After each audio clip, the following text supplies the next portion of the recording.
What's up guys? No, meron tayong pag-uusapan ngayon no dahil maraming mga OFW na takot kung merong magmi-message na mangungumusta. No? Bakit kayo natatakot?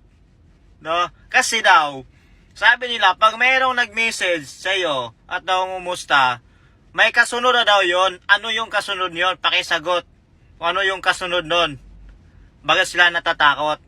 So ang payo ko sa inyo, huwag kayong matakot. Nakadepende lang sa inyo yan kung ano yung isasagot nyo. Kaya sa naririnig kong sa karamihan, no, yun ang palaging sinasabi, may trauma na sa kumusta, may trauma na sa nagmi-message, lalo pa yung magmi-message sa'yo na putang ina 10 taon na tapos biglang magmi-message. Nakakatakot talaga. Putang ina. No, bahala kayo dyan.